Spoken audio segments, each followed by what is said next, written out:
Yo, what's going on, everybody? Welcome back to Anything Was a Joke, the podcast where we not only talk about anything and everything, but we aim to change the perspectives and opinions made of people with disabilities. It's your boy Joe. We are back at it again, man. I'm excited. This was gonna be a good one. It's a little bit different. I say that every time, but every episode is different. Every episode has its own meaning or just things that I talk about. So this one in particular is gonna be about mental health because it's Mental Health Awareness Month for men. So I think it's perfect because I feel like I fit that dialogue very well because I've seen both spectrums of life, both good and bad. So I think what better person to do it than me, right? So before I get into that though, I do want to say shout out to everybody that supported me in the last video.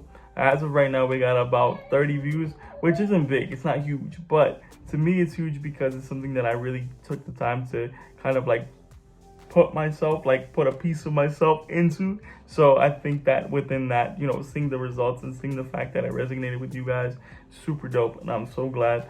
If you guys haven't checked it out, for those of you listening right now that haven't checked it out, I'd advise go check it out. You know what I mean? You might learn a little something about your boy. You know what I mean? Yeah, man. With that being said, it gives me better fuel to just be better every single episode, every single upload. This is all just a learning process, something that I'm definitely trying to pick up and become better at, which is going to take time, but it's okay because that's why I got you guys, you know what I'm saying, to give me that feedback and to be those critics, you know what I mean? That's what I love, man. That's what I love. I embrace it. So, with that being said, let's dive right into it. So for me particularly, I didn't really understand the importance of mental health. Like, again, for those of you that saw my last episode, you guys know that I shared, how I went through a lot growing up, you know what I mean, and had to really like grow up fast at the age of 8 years old. But with that, I didn't really understand the importance of mental health in itself. I didn't grasp like the importance of what it meant to be able to kind of like take care of that, and nurture that and not just brush it off, because a lot of it was just like things that I went through. I kind of just went through them and kept going, you know what I'm saying? Didn't look back, didn't, do anything. I just kind of just like went straight for it, So it wasn't until I got to about 15, which for a lot of people, it's freshman year, something like that, around that time, right? So it was like when I got to that point in my life, you know what I'm saying? It was a little bit more like difficult because not only was I barely getting into high school, but I was making a huge transition in terms of being in the system, because that's around the time where I kind of got into the system too as well. So it was a little bit rough for a while, to say the very least. And I think that but that also gave me the tools and the knowledge that I needed to be able to kind of combat these different challenges that I was facing.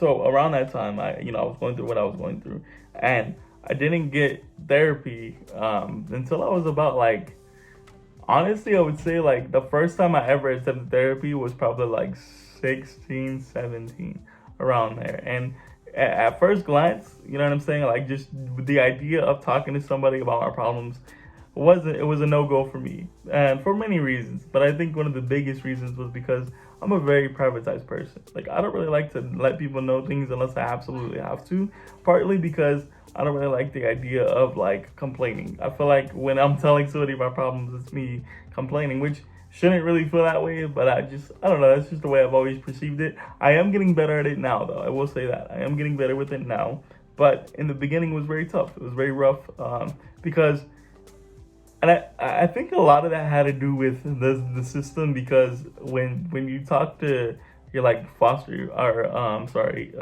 workers, they're always like, oh yeah, we're here for you, you can tell us anything, and then you tell them something and then they use it against you, right? So it's like, I feel like that's where those trust issues kind of started to come into play. But shout out to social workers, I guess. But not for so for me, it was very difficult in the beginning to be, really be able to like talk to somebody, or, just the idea of it was very overwhelming in itself. However, I was right. My intuition was right, because the first 2 times that I've attempted therapy I was more of like the therapist for the therapist. So I was going and like actually trying to like dive into it, but at the same time, it was like I couldn't really help because of the fact that I wasn't getting the help that I needed, right? Like I wasn't getting the answers. Things weren't being clearer, you know what I'm saying? So it felt like I was just wasting my time. But that gave me a bad perspective of like what therapists are for and kind of like the idea of that. I didn't really feel comfortable with like that. I didn't make that connection, you know what I'm saying? Because I just felt like it was a waste of time. But, however, it changed though when I did it for the third time and final time. I was only in it for about like 3 to 6 months, but it was the best 3 to 6 months of that whole experience because within that time, even though it was so short, I learned so much not only about myself, but how the way like the human body works and kind of like the whole spectrum of that. And I thought it was pretty fascinating because, it really helped me find not only how to deal with a lot of things, but it helped me find my triggers, I think. Because I don't know, I feel like that's the main key component of battling anxiety or battling depression because it's something that we all go through. And when you find those triggers, like when you find those things that make you overwhelmed, whatever overstimulates your brain, that's what makes it so much easier to handle.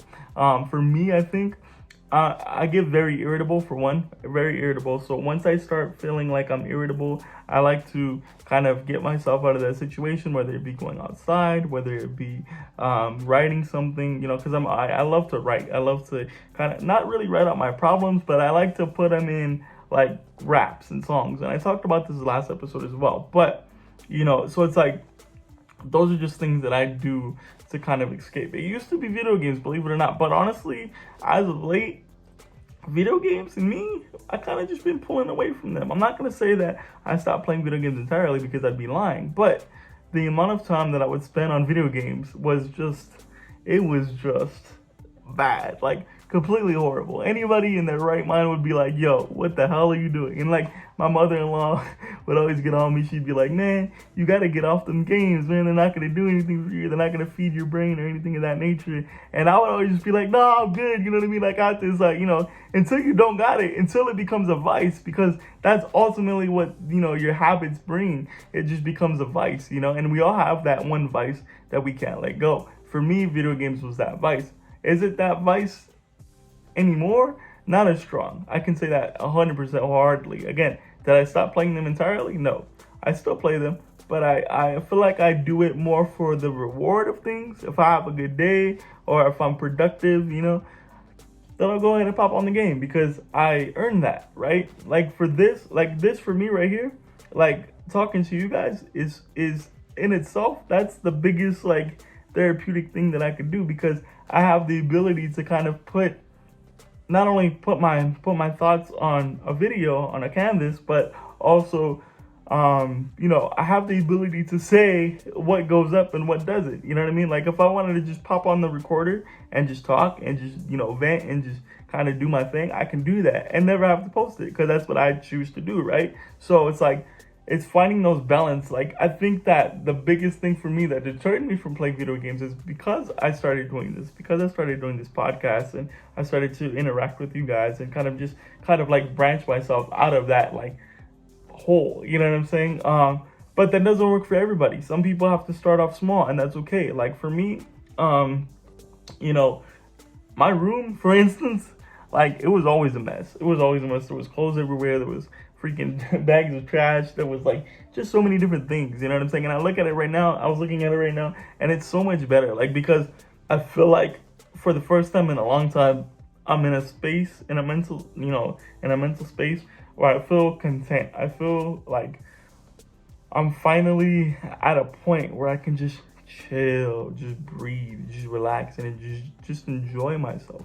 And I feel like I didn't really get that for the longest time. And I think that I'm finally at a point where I can just know that everything's going to be okay, that I'm good, that I'm in a safe space, that, I have people that care about me. And I think that that's what makes the biggest difference, though, is having that safe space, having those people that you can go to talk to and, kind of create that relationship with. Because I feel like for the longest time, I always had to be on guard. I always had to be, in defense mode at all times. And I think that for me now, that's what makes it a little bit better because I don't have to worry about that, But one thing that I could say that really helped me was starting off small, doing small tasks. You know what I mean? For me, cleaning my room again, because I said, my room was very messy. It's in a lot of points, in a lot of ways, my room was very messy. So a good starting point for me was to be able to clean it up. Clean it. You don't have to clean it all in one day, because that's a lot. It's a lot of stimulation at one time, and not to be real, not everybody gets it all in one shot. So just do it in sections. You know what I mean? Whether it be putting your clothes away one day or making your bed one day. You know what I'm saying? But start doing those small things, because those will give you the confidence. Because the one thing that the human brain, like the way it works, is when you do something good, you feel good, you feel rewarded, you feel fulfilled. So that makes you want to do something else, and then you do something else, and then you complete that, and then you do something else. So it's like you set these small goals for you, but in turn they become big accomplishments. So it's like, for me, the way that I started it was putting my clothes away. I would put my clothes away once my laundry was done, but I would have to get my laundry done first, and that wasn't always easy either, because I didn't really feel like the motivation to do it. I didn't feel like it was necessary. And again, you can say, "Oh, damn, that's fucking nasty," but like, you'll be surprised. A lot of people deal with that. Like, a lot of people, it's tasks that are so tedious but so hard for the mental, for the body, because it's just so much strain on the mental, because you start to think about the process, and then that becomes like overbearing, and you start to overthink and things of that nature. So it's like, again, I've done that. You know what I'm saying? I've been in that situation. So for me, it was just starting, the small tasks and kind of making it bigger. Once because it takes the body, it takes the mind like between like 30 to like 90 days to really get down a habit. So it's like, once you do that though, and once you gain that like habit, and once you make it a routine, then you can go ahead and start swapping out a lot of the tasks that you normally did, or the tasks that you were working towards. You could swap it out and put something different in there in place. So like, for instance, say like, and I wouldn't do more than 2 goals. Like, I would do 2 goals at a time minimum, right? And just work on those 2 goals, whether it be getting up out of bed, whether it be brushing your teeth, whether it be taking a shower, whether it be going outside for 5 minutes. It's like, but the goal is to just set these goals so that way you can feel fulfilled. That's ultimately what you're trying to do in those situations. You just want to feel fulfilled at some point. You want to feel like you're accomplishing something. So with that, it's like, I feel like for me, once I started doing that, I felt more confident. I felt more, like accomplished. I felt more at peace. I felt more, I felt worthy of something, which sounds really cliche to say. And for some, it might be like, damn, you're really dragging that. But like, honestly, that's what it is. Like, you really feel like when you start to complete certain things and certain tasks, you feel a sense of worthiness, which is crazy, but who would have thought? Yeah, so anyways, man, I would say do that. You know what I'm saying? Just focus on the small things, complete those. Once you complete those, then you could go ahead and start working on something bigger, something better. Find what you love, you know what I'm saying? Find something that you really enjoy doing. For me, again, I said, it's all about, writing things out, whether it be putting it in lyrics, whether it be journaling, whatever it may be, just finding something that gives you that sense of just, you know what I'm saying? That sense of just like, taking a step back, just breathing, you know what I mean? Like, a lot of it just really it's all, honestly, it sounds cliche to say, but it all comes down to you. You know what I'm saying? Whatever you want to do. But I say all that to say that I learned that throughout my last therapy session. Like, one of the things that the therapist taught me was, she created this box. And in this box, it had different things inside of it. But each thing that was in there everything that was in that box meant something. So, like, for instance, there was a paper clip in that box that resembled, when times get harder, when you feel overwhelmed, the paper clips resembled to keep things together. And then another thing that was in the box was a penny. The penny resembled good luck, you know what I mean? And just kind of like giving yourself that confidence boost of just, knowing that everything's going to be okay. And then I think another thing was like medals, you know what I mean? Different medals / ribbons that resembled, accomplishments. Giving yourself that time to really soak in the different things that you accomplished during your day and making them big accomplishments, because even though they might not be big accomplishments to everybody else, doesn't mean that you didn't take the proper, like, it didn't take you time to get to where you are now. You know what I'm saying? And it's important to really indulge in that, I think, because as men, I think, and I'm not being sexist in any way, but I genuinely feel like as men, it's a lot harder for us to get the credit that we feel we deserve in a sense, because of the fact that we're always meant to just be strong, and we can't complain about anything, because if we complain about something, then we're just bad people, or we're fucking, piece of shit, or whatever, you know what I mean? But it's like, so it's like, when you can do it, when you can acknowledge the things that you do and the things that you accomplish within yourself, that's what makes the biggest difference, because that's how you create inner peace within yourself, and you don't need other people to recognize what it is that you do or give you validation. So I don't know, it's just something that I learned, man. I think that it's something that you grow, and not to say that, oh, women are trash, and like, no, I'm not saying that, but I'm just saying that it's more common for, I think, men to be there for a woman than it is for a woman to be there for a man, because a man is supposed to be able to have all these different attributes and carry all these different weights and not really complain. That's just my perspective of it. Fight me if you want to, I don't care. But no, I'm just playing. But for real though, it's just things like that, man. Again, I didn't learn all this, off the top, and there's a lot that I'm still learning. I'm learning so much, you know what I'm saying, throughout my life, man. Especially when it comes to anger. I was a very, very angry child, like a very angry child. I had severe anger issues, like, not even kidding. Anybody in the comment section will let you know, because a lot of that's gonna be my family anyways. But it's okay, because we're getting there. But no, for real, I'm being serious. Like, I genuinely, as a kid, I had so much anger. And I know why. Now I know why. Because now that I'm older, I know why. But like, in the beginning, I didn't understand it. In the beginning, I didn't really feel like it was a problem. And then I started to take it out on, like, people at school, or I would take it out on my siblings, or, you know what I mean? And a lot of it was just taking it out on each other, because we didn't really have anybody else to take it out on. We weren't going to therapy at that time. So it was like, we just kind of had to figure it out. But, yeah, so... But when I noticed that, though, when I acknowledged that, I think it was a lot more easier for me to comprehend. I think a big part of that, like, me realizing that and changing that, was being in the system, because I was able to, I had no choice, really, to be honest with you, but to really, like, change that about myself and grow out of those habits. And it took a while. My foster mom, the first lady that I ever had in contact with, aside from my family, would tell you I was a mess in the beginning. Like, in the first, 3 months, it was bad. It was real bad. I really didn't, I didn't, not that I didn't respect her, but I just didn't really care to be there, because I didn't think I was going to be there for a long time anyways.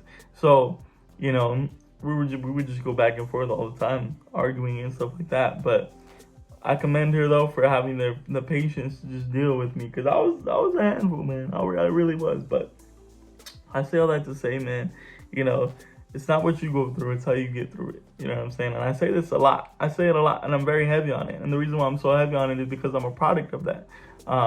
When you change your perspective, everything else kind of just follows. You know what I'm saying? You really have to dive in within that alone, and know that, hey, you might not be perfect right now, but you know what? That doesn't mean it's going to be bad forever. I have the control and the capacity to deal with these type of things, because I've been through this before. You know what I'm saying? And you got to remind yourself. It's a lot of reassurance. You have to really remind yourself, like, this might be a bad situation now, but this isn't, the rest of my life. This isn't the final chapter. And you just have to remind yourself of that. Again, not everybody has a support system, so not everybody has the tools to talk to somebody.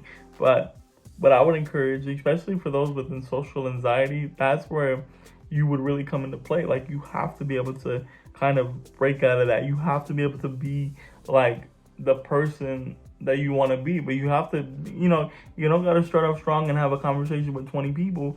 But, like, just talk to somebody. One of the things that might help you is talking to somebody that you're related to. If you have a friend or a brother, sister, cousin, uncle, whatever, grandma, you know what I mean? But talk to them as if they were a stranger, you know what I'm saying? And kind of find key components to keep the conversation going.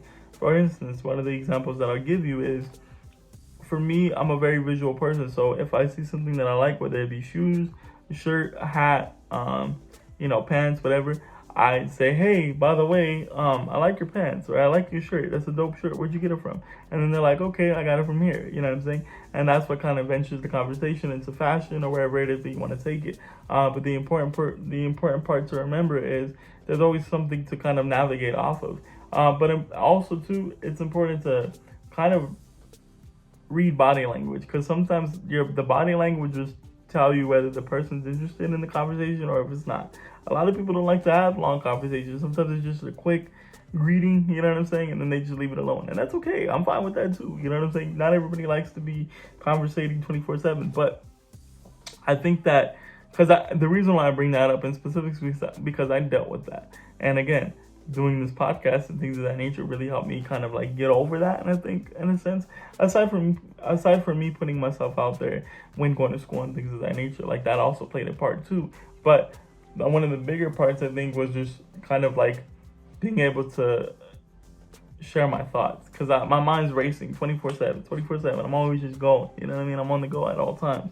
So it's like when I'm able to put my thoughts into categories and being able to depict what it is that I want to talk about, makes a lot more sense. But hopefully y'all were able to learn something from this. I mean, I don't really know. You know what I'm saying? I can tell you right now from experience, because I tried all the things that I showed you guys, I can say that, 2 years ago, I was in a very, very, very, very, very, very bad spot. Like, I mean, it was really, really bad mentally. And I think a lot of it was just misunderstanding. It was a lot of like lack of confidence within myself, and so being, that I had time to reflect and kind of just, focus on the things that I was bothered by and the things that, like kind of made me mad, sad, whatever, kind of just all of the above. I feel like I was able to kind of just get myself out of that. When I say bad, by the way, I mean, it was bad. Like, I remember having this one specific conversation, and I didn't think I was going to talk about this, but I might as well, because it's important, especially because it resonates with the topic. But I had this one conversation a few years back. I was probably about 22 at the time. Or no, I think I was like mid 21, like in my mid 21 stage, almost 22. And I remember having this conversation, and I was like, I don't want to make it to 23. You know what I'm saying? Like, it was crazy. It was crazy because I should have started with this. I really should have, because then I would have just went full circle, but it still ties in at some point. And again, I'm still learning, so we're good. I'm chilling, because this is what I want to do. So, I was about 22, or 21, 22, somewhere around there, and I said I didn't want to make it to 23, and I was dead serious. Like, I was literally at a point in my life where I was like, I'm done. Like, this is it. If this is what my life is gonna consist of, then I don't want it. Like, I'm done. I'm cool. You know what I'm saying? Like, I'm checking out for sure. I think I was already checked out, to be honest with you, mentally at that point, because it was a long line of shit before it actually got really bad. But yeah. So anyway, I remember having that conversation. I was like, yeah, you know what? I don't want to make it to 23. And I remember the person that I talked to at the time, they were just like so in distraught, because they were just like, how could you say something like that? And I feel bad to this day. Like, I genuinely carry that with me, because even though I was being honest, like, I shouldn't have said it so, like, brutally, I think. You know what I mean? I shouldn't have been so open and forward about it. I think I should have just kept it to myself more than anything, but I didn't. And for that, like, I genuinely feel bad, because nobody should ever hear that, especially about somebody that they care about. You know what I'm saying? That they're coming to you and saying this, because then they not only does it make them feel like it's their fault, but also it's like, well, what the heck do I do? Because how do like, if you ever did decide to do something, I'm gonna feel like shit, because I'm not, you know what I mean? I knew about it, but I didn't say anything. So it's like, I really felt bad with the way that conversation went, and I feel like it kind of did change kind of the perspective of how we saw each other. We're still in contact basically every day, but it's like, I think it did kind of like touch a nerve that we can't just kind of like get past, and I'm okay with that though, because I feel like that's my wrongdoing. I feel like I did that to myself, so it's like I can't sit here and complain about the situation when I'm the one who put myself in that situation. nevertheless, so I think it's a conversation that just needs to be had, so we can go ahead and kind of like squash it or just kind of like get the full detail of it. But ever since then, I feel like I haven't really been open like to anybody in regards to that, because I feel like that was pretty low. And again, I feel like shit for even doing that, because I really shouldn't have. I should have just left it alone and never said it at all. But I think that I was just at such like a low time in my life where I really didn't care. I didn't care how it was gonna come off. I didn't care how it was gonna make somebody feel, because I didn't think I was gonna be here. So I was like, fuck it, you know what I mean? But I say all that to say, man, like, I'm 25 now, man. I'm gonna be 25, and it's crazy to think that just a few years ago I was really, really going through it. You know what I mean? So it's like, I say that to say, man, it's like whatever you can get through whatever it is you want to do, or whatever it is that you're going through, as long as you have the passion to do it. If you have the proper means to do it, like if you know that this is what you want to do, you're gonna fucking find a way to do it, because that's just what we do, you know, as creatures. But it's like, you have to be willing to put the effort in, because nobody's going to do it for you. Even after having that conversation,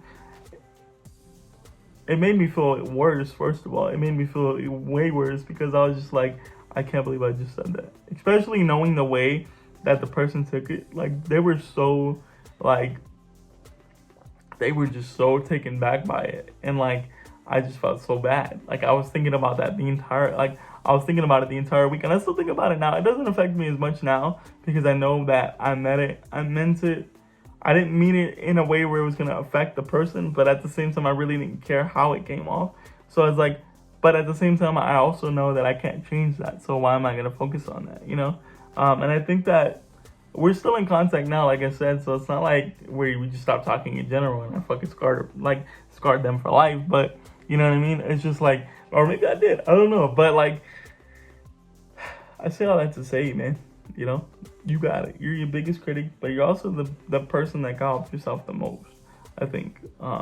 Because again, when you put your mind to something and you make the effort to make it happen and know that it does get better, I think that's the biggest thing. Because anybody can tell you that. Anybody can tell you, oh, it's going to get better. It's just a phase. But like, when you believe that in your heart of hearts and you make the effort to do so, like when you make the effort, bro, that's what makes 10 times the difference, because you do it in a way where you're not doing it for anybody else but yourself. Because at the end of the day, if I'm being real with you, nobody else gives a fuck about what it is that you go through, because we all go through some shit, right? So it's like, even if you have that person to be there for you, to be able to comfort you, to be able to, you know, tell you what you want to hear, sometimes that's not enough, because sometimes it's not about what you want to hear, it's about what you need to hear. And that's something that, you know, you really have to understand too when talking to somebody. If you choose to talk to somebody, like, you can't just go like with somebody that's gonna tell you what you need or what you want to hear. You need somebody to check you. You know what I mean? And that's gonna be the biggest eye opener of your life. It's just somebody that's gonna be able to check you, because the ones that are able to check you, those are the ones you want to keep in your life, because those are the ones that genuinely are gonna tell you straight up, this is what it is. You know. So yeah, man, with all that being said, I hope you guys learned something from it. Remember, it's all about, you know, creating small habits, like I said, you know, and it's all about just finding ways to get through it. You know, we all got to take it one day at a time. And again, I'm saying this, I want to exaggerate this, because I want you guys to understand that even though it may seem like I got everything together and I figured it out and I know the fucking rhythm of life, I don't. You know what I'm saying? I'm still learning, I'm still growing, I'm still, you know, it's all just a process, man. And I'm thankful for each and every one of you guys watching this, and just for those of people that I don't talk to anymore, I'm thankful for every person that I've encountered that has helped me get to where I am today. And it's because of them that I'm proud to say I'm gonna be 25. I'm still here. You know what I mean? That's huge. That's very huge. To be honest with you, that's very, very huge. Again, for those of you that know me, you guys know the emotional roller coaster that I've been through, the ups and downs, sideways, all that. You know what I'm saying? But I'm here, man. I'm here. So if I'm here, you can be here too. You know what I mean? And just know that if nobody else got you, I got you. My DMs are always open. You guys can always, you know, come to me. I might not have all the answers, you know what I'm saying? But I'm going to give it the best shot that I can, you know? And with that being said, I'm going to close this out by saying, you know, spread love, not the hate. be positive, peace, love, and positivity, like Logic says. Shout out to the Rat Pack. By the way, Vinyl Days comes out in this Friday, so I'm pretty excited. I know that was a random fact, but Logic is cool. Logic is my boy. And on that note, J. Cole. That's why I give so much homage to J. Cole, man, because J. Cole, somebody that was my therapist. And oddly enough, for those of you that don't know, fun fact, this is just bonus footage at this point. If you guys are still in tune at this point in time of the video, you guys are real ones for sure. But before J. Cole, so I talk about J. Cole so much in the sense that he was, the type of person he was for me, how he helped me get through a lot of things. And before J. Cole was J. Cole, aside from him, okay, so anyway, I'm going on a tangent, okay? Look, check it out. So before J. Cole was J. Cole, his name before that was Therapist. And oddly enough, it's so crazy that, he helped me get through so much. And his name was fucking Therapist. Like, how, you know what I'm saying? Like, that's just it's so crazy to me. It's so mind-boggling because I'm just like, damn, like, this guy, I don't know what his intentions were when going into the rap game. I don't know what is, you know what I'm saying? Like, how he drew it up to be what it was, but the fact that he was able to touch, or is able to touch, so many people with his lyrics and kind of just be relatable in all forms, I think he's just so immaculate, to be honest with you. He's such an amazing person.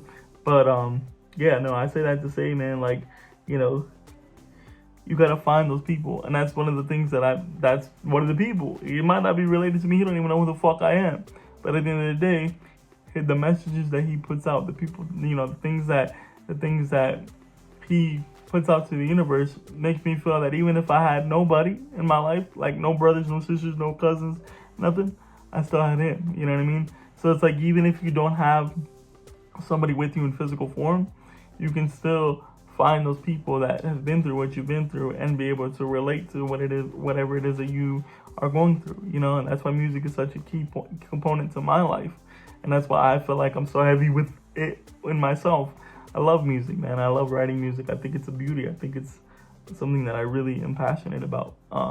So if you guys see me on SoundCloud or Spotify, you already know it's good. You feel me? Nah, but for real though, man, it's been a pleasure talking to you guys, bro. I feel like I did a lot better on this episode. This is, I didn't have the intention of making this an hour-long episode. I just wanted to kind of give you guys an update and really speak on the mental health and my perspective of what it was and how it is that I got through it. So if you guys learned anything from this, man, please let me know down below. If you guys made it this far into the episode, please leave, let's say, a blue heart. If you guys made it this far in the episode, leave a blue heart. Let me know you guys are real ones, you know what I'm saying? And yeah, man, until next time, I hope you guys have a great and amazing day. Remember, this is just a chapter. It's not the rest of your life. And you can get through whatever it is that you want to do as long as you believe, okay? With that being said, it's been your boy Joe, and I'm out. Peace.